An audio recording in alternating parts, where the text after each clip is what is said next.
fam, Alexxa Reigns here with another reaction. So today we're going to continue with our Star Trek The Animated Series, and it's time with Season 1, Episode 13, titled The Ambergris Element.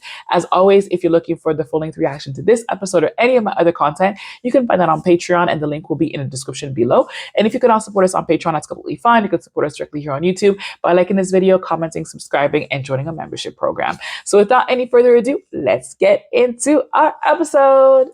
Okay, The Ambergris Element. Captain's log, stardate 5499.9. We are orbiting the planet Argo. Argo was once a land planet, but its surface is now almost completely covered by water. Oh. The change was caused by violent seismic disturbances. This knowledge may save millions of lives on a Federation planet identical to Argo, which will soon be undergoing similar transformation. Ah. Well, I suggest that we get these seawater and algae specimens. They're the least of the lot. For once, I agree with you, Doctor. For once. The more informative specimens will come from the sea bottom. Lieutenant Clayton, open the hatch and let our two scientists here get on with their business. Aye, sir. What's that? It has tentacles! The hell is that? What the devil was that thing? And is there only one? A life form which previous surveys have not recorded. Let's get a closer look at it before the phaser stun wears off. Submerge, Lieutenant. Aye, sir. Dual respiratory system, lungs and gills. Its skeleton is similar to that of a Danibian whale, Captain.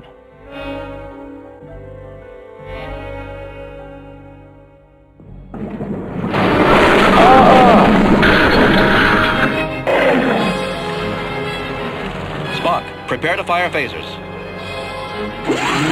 Phasers do not respond, Oh, Captain. shit. We must have sustained damage to the power pack when the creature struck us. We're under attack. Beam us aboard, Scotty. Oh!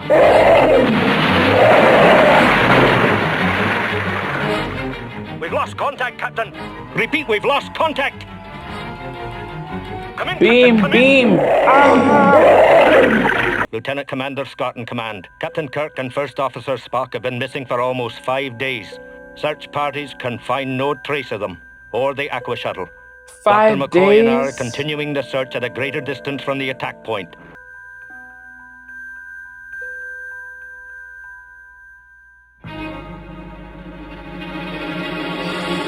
They've been there for Maybe they're 5 still alive. days? Their bodies are functioning. Metabolism, heart, everything but the lungs. They need to.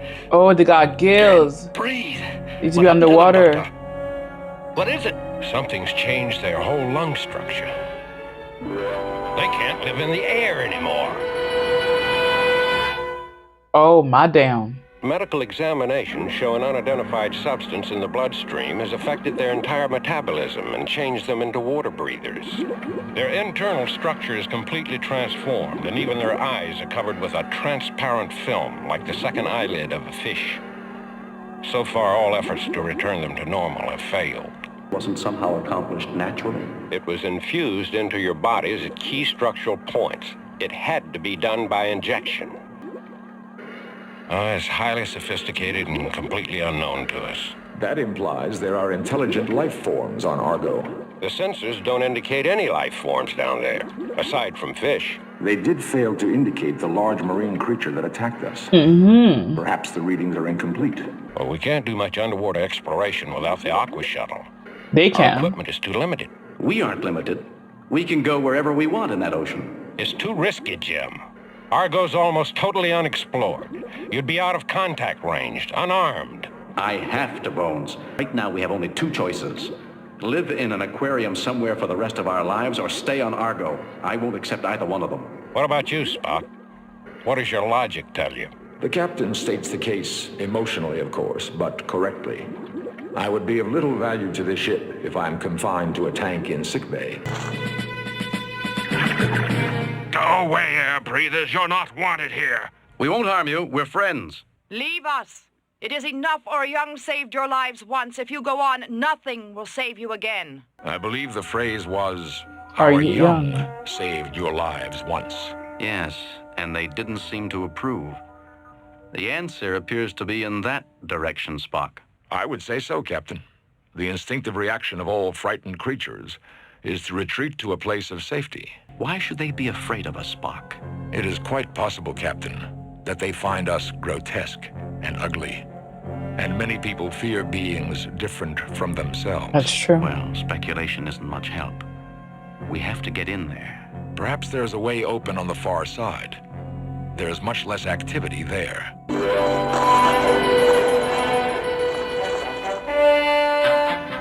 They told y'all. These are the spies, Tribune!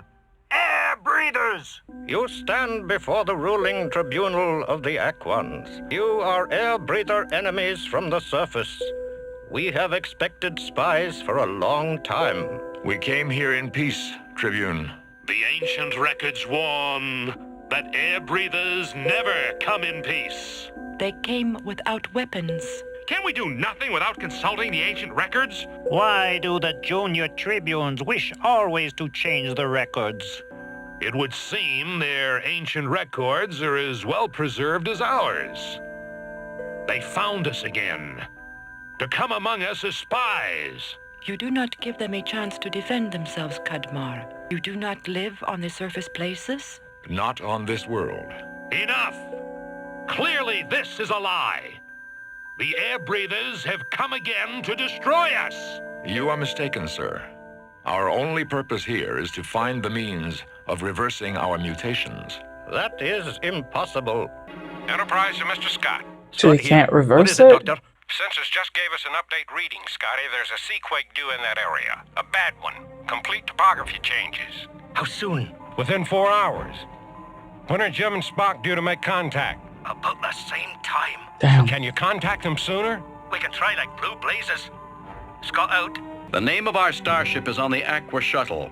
If you want proof, examine the wreckage. Yes. Let us examine the wreckage before we make judgment. We have news, High Tribune. Speak it. 3 air breathers have invaded the sea foliage. We saw them as we gathered edibles. Do you still believe these creatures came in peace? We do not know what to believe.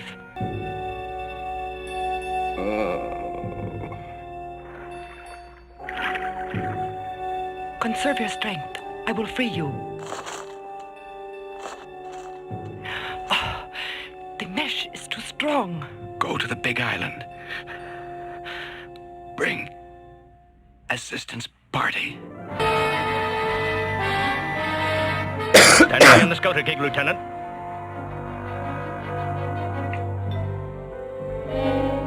Rila, this is my engineering officer, Mr. Scott. Tribune Rila is an Aquan. Their city is a short distance away. We're obliged for your help. Captain, we've been trying to contact you for 2 hours. There's a sea bottom quake due. It'll destroy this whole area. That suggests your race evolved from its ancient enemies. We did not evolve, Mr. Spock. When the surface places began to sink, many air breathers were mutated through Sergo-Op, just as you were. Apparently, they were exposed to frightening geological disaster. Such hardship induces savagery and violence. They hunted and killed us. We feared they would contaminate us with their violence. That is also why it is forbidden to mutate back to surface forms. Then reverse mutation is possible. There are legends just of sealed forbidden. places in the sunken ruins where many knowledge records of it are kept. Oh, I cannot take you to the ruins. It is against ordainments. It's important, Rila, not just for us. The population of another planet is threatened by surface changes too. Argo's ancient knowledge can help save them. Yes, I will take you as far as the reef barrier. I hope she doesn't get in trouble. Obviously, an entire portion of the continental shelf sank within a few minutes. Wow.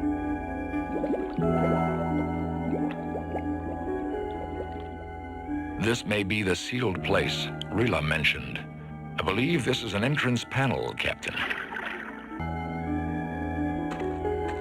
This resembles ancient medical symbols, Captain. The torso indicates mutation. That's it, Spock. The key to the survival of the race.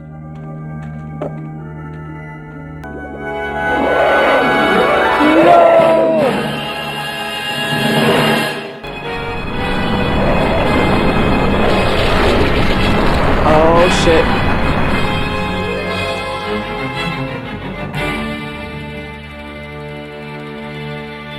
The quake came in handy this time. If the universal translator's right, the substance in your bloodstream is similar to the ambergris of Earth whale. What's the composition of the antitoxin, Bones? It's made from the venom of the Argo snake.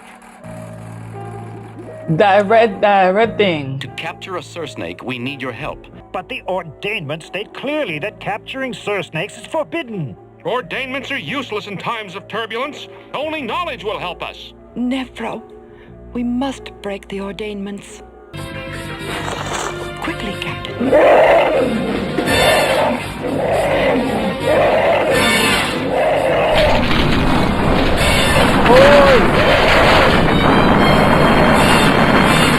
Quickly, we must leave. We need more venom. No, there is no time. Damn. We're running out of venom, so conclusive experiments are impossible.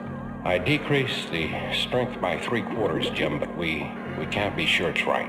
How many infusions, Bones? 2 small, 1 large. Well, let's get started. Antitoxin is too strong.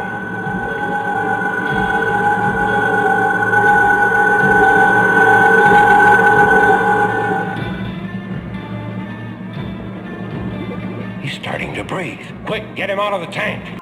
We'll bombard the unpopulated pressure areas with phaser beams and change the epicenter of the quake so it won't endanger your people or your city. It is incredible. All of it. Confirm coordinates, Mr. Spock. Confirmed, sir. Fire phasers as directed, gentlemen. Aye, sir. Then our people are safe. When can we beam down, Spock? The seabed should stabilize within a few hours. Our people survived the sea quakes with little damage, thanks to your help. We owe you and your friends much gratitude, Captain Kirk. Oh, yay. We will try to repay by making the ancient records available for your studies. Our experience here has shown us the means of diverting quakes. That will mean much to the endangered Federation planet. The young Aquans have decided to rebuild the great shelters of the air breathers. Only the young Aquans? Senior Aquans cannot adjust to the thought of becoming air breathers. Don't lose contact with each other, like your ancestors. We will pass ordainments to forbid it. Yay. And we this time will not ignore them. There you go. Aww. All right, fam. So we just finished watching season 1, episode 13 of Star Trek: The Animated Series, titled "The Ambergris Element." It was a really cool episode. So Spock and Kirk became merpeople, part fish, part human, and all because they were trying to explore a planet that hadn't been fully explored, and that was similar to another planet that was in some sort of distress. So they wanted to be able to kind of, get some information regarding this planet. And they find a sea serpent, a massive red sea serpent that knocks them down, and then they're kind of lost for 5 days. And during those 5 days, they are helped by the sea creatures that are inhabiting the sea, and brought back to life, kind of, but differently as merpeople. And through communicating with them, they were trying to figure out how to reverse everything, and then found out that these sea creatures do not like earth breathers because they see them as a threat to them. And Spock and Kirk try to show them that no, they're only trying to help. They're only here to study, to get more information, and they want to leave them alone.